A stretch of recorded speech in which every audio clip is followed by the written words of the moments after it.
अस्सलाम वालेकुम viewers. Civil case, दीवानी कार्रवाई, ट्रायल और उसके प्रोसीजर्स का आज एक इम्पॉर्टेंट मरला और एक इम्पॉर्टेंट एपिसोड। हमने आपको स्टेप बाय स्टेप सारी एपिसोड्स के साथ हर मराहिल को बताया। सारे मराहिल बताने के बाद आज हम जिस एपिसोड पर पहुंचे हैं वो है शहादत। यानी सारे स्टेप्स आपने कंप्लीट कर लिए और पिछले सारे स्टेप्स के बाद आज आप शहादत पे आ गए। तो शहादत में आपकी शहादत होगी तो क्या होगी और उसमें क्या क्या एविडेंस दे सकते हैं, क्या स्टेटमेंट देंगे, क्या शहादत जो है वो सिविल कोर्ट में इम्पोर्टेंट है? शहादत जी बहुत इम्पोर्टेंट, सारा केस का दारोमदार जो है वो शहादत पे होता है, एविडेंस पे होता है। क्योंकि उससे पहले जितने भी आपने डॉक्यूमेंट्स लगाए, वो जितने भी आपने क्लेम्स किए, चाहे वो रिटन स्टेटमेंट है या आपका प्लेंट है, वो आपने साबित थ्रू एविडेंस करनी है। और यही वो स्टेज है जब आपने उसको साबित करना है। वो जो आपको फ्रेमिंग ऑफ इशू में बताया था, OPP और OPD, ऑनर्स ऑफ प्रूफ किस पे है, तो ये इस प्रोसीडिंग के दौरान वो आपने साबित करना होगा। तो ये बेसिकली वो पार्टी, अगर क्योंकि सबसे पहले प्रोसीजर ये है कि मुद्दई प्लेंटिफ जिसने दावा किया हुआ है वो अपनी एविडेंस करवाएगा, और एविडेंस वो करवाएगा कानून शहादत ऑर्डिनेंस के मुताबिक। इसमें आपने सारे का सारा दावा जो उसके अंदर क्लेम किए हुए हैं वो अपनी ज़ुबानी जज साहब को बताने होते हैं। और वो आपका वकील जो है वो उसमें आपको क्वेश्चन, कोई ऐसा लीडिंग क्वेश्चन नहीं कर सकता। अच्छा, लीडिंग क्वेश्चन क्या होता है ये ज़रा आप बताएं। जब आप शहादत दे रहे होंगे, कोर्ट में जाएंगे, आपका अटॉर्नी अगर आपने किया तो अटॉर्नी जाएगा, या आप खुद मुद्दई हो तो आप अदालत में जाएंगे और उस दिन आप अपने विटनेसेस को साथ लेके जाएंगे। अदालत में जाने के बाद आप कटहरे में खड़े होंगे और फिर होगा ये कि नॉर्मली वकील साहब आपको पूरा बयान समझा के लेके जाएंगे कि आपने दावे में लिखा और इसी के मुताबिक बयान देना है। ताहम वो आपसे क्वेश्चनर फॉर्म में आपके वकील जो है वो कोर्ट में सवाल पूछेंगे, जी बताएं आपका दावा क्या है, अच्छा इसके बाद क्या हुआ, इसके बाद क्या हुआ, ये पूछ सकते हैं। ये आपको अलाउ है कोर्ट में। ताहम लीडिंग क्वेश्चन नहीं कर सकते। जो सवाल है वो ये कि जिससे आपको वो गाइड कर रहे हो, जिससे आपको ये इंप्रेशन दिया जा रहा है कि वो आपको चाह रहे हैं कि आप ये वाला जवाब दें, ऐसे सवाल जो हैं वो अलाउ नहीं हैं। सो आपने अपने दावे के मुताबिक और क्वेश्चन के फॉर्म में जो सवाल आए उसका जवाब और वो एक पूरी कॉम्प्रिहेंसिव स्टेटमेंट जो आपके दावा है उसके मुताबिक मुद्दई ने देनी है।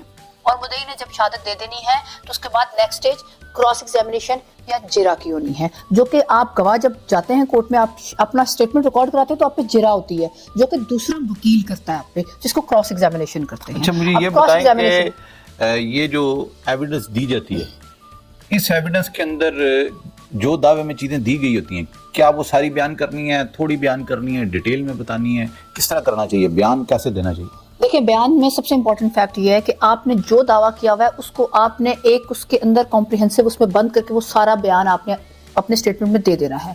ताहम इसमें इंपॉर्टेंट फैक्ट ये है कि बयान के साथ आपके डॉक्यूमेंट्स इंपॉर्टेंट हैं। यानी जो बयान आपने देना है सारा देना है, उसको कॉम्प्रिहेंसिवली देना है, और उसके बाद उन डॉक्यूमेंट्स को, जो आपके डॉक्यूमेंट्स हैं वो आपके बयान में एग्जिबिट होने चाहिए। यानी वो डॉक्यूमेंट्स आपके स्टेटमेंट के अंदर कोर्ट में आ जाने चाहिए। जिस तरह हमने आपको पिछले कुछ एपिसोड में बताया कि सिविल केस में बहुत क्रूशियल स्टेजेस होती हैं, जिस तरह 7 डेज के अंदर आप लिस्ट ऑफ फिटनेस देनी है या रिटन स्टेटमेंट अपने टाइम के अंदर उसमें डॉक्यूमेंट साथ लगाने हैं, और कुछ एप्लीकेशंस हैं या कुछ फैक्ट्स हैं जो आप भूल गए तो वो आपका दोबारा से वो डिफेक्ट जो है वो क्योर नहीं हो सकता, वो ठीक नहीं हो सकता। इसी तरह कुछ डॉक्यूमेंट्स जो सिर्फ आपसे रेलेवेंट हैं वो आपका वकील के बयान में नहीं, बल्कि जो आप बयान देते जाएंगे उसके साथ वो डॉक्यूमेंट्स कोर्ट में देते जाएंगे आप, और वो डॉक्यूमेंट्स कोर्ट उनको एग्जिबिट्स लगाएगी अगर वो डॉक्यूमेंट्स ओरिजिनल हैं और आपके डॉक्यूमेंट्स हैं, और अदरवाइज उन पे जो है वो मार्क कर देगी। सो डॉक्यूमेंट्स बड़े इंपॉर्टेंट है कि आप जो स्टेटमेंट देंगे उसके साथ वो डॉक्यूमेंट्स आप साथ साथ कोर्ट में सबमिट करवाते जाएंगे। अगर ओरिजिनल डॉक्यूमेंट नहीं होंगे तो अटेस्टेड कॉपी उनकी भी एडमिसिबल होती है। हमारी एक और वीडियो इधर ही नीचे लिंक पे है, जिसके अंदर हमने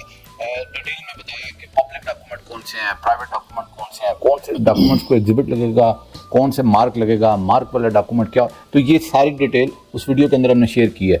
हमारा अभी मकसद ये था कि आपको ये बताएं कि जो बयान होता है, जिसको इंग्लिश में एग्जामिनेशन एंड चीफ कहा जाता है, जो आप बयान जाके जमा करवाते हैं, देते हैं, वो बयान जो है वो आपने किस हद तक देना है, कितना देना है, कैसे देना है। तो इसके अलावा डॉक्यूमेंट्स के अलावा तमाम जितने गवाहान हैं उनका डिटेल बयान होता है, या वो تھوڑے تھوڑے چھوٹے چھوٹے بیان دیتے ہیں, کیا کرتے ہیں؟ دیکھیں جو وٹنسز ہیں ان کے حوالے سے بڑی امپورٹنٹ چیز ہے کہ ان کو صرف آپ نے پریسائز رکھنا ہوتا ہے, صرف ان کے اپنے ریلیونٹ بیان کی حد تک, بیکاز وہ اس بات کی حد تک کی آ کے گواہی دے گا جو اس سے ریلیونٹ ہے. لائک اگر اس نے صرف ایگریمنٹ میں ایک وٹنس موجود تھا اور اس نے آ کے صرف یہ کہنا کہ یہ ایگریمنٹ میرے سامنے ہوا تھا, یہ سارا ایگریمنٹ لکھا گیا میرے سامنے ہوا, لین دین پیسوں کا اگر اس کے سامنے ہوا وہ بتائے گا, یا کسی پراپرٹی کے قبضے کے حوالے سے تو بتائے گا میرے سامنے یہ قبضہ دیا گیا, وہ صرف اس حوالے سے اتنا ہی بیان دے گا جو اس سے ریلیونٹ ہوگا. وہ دعوے کے مطابق نہیں بلکہ اپنے ریلیونسی کے مطابق بیان دے گا جو باقی وٹنسز ہوں گے. تو امید کرتے ہیں اس ویڈیو سے آپ کو ایگزامینیشن چیف یعنی کہ بیان جو مدعی دیتا ہے یا مدعیان دیتے ہیں, اگر کافی سارے ہیں, پلینٹف جمع کرواتے ہیں کورٹ میں, شہادت جہاں سے ٹرائل شروع ہوتا ہے ایویڈنس کا, تو اس سے آپ کو انفارمیشن ملی ہوگی, آپ کے نالج میں اضافہ ہوا ہوگا. ہماری یہ ویڈیو لائک کریے گا, شیئر کریے گا, چینل کو سبسکرائب کریے گا. Thank you very much. Thank you so much.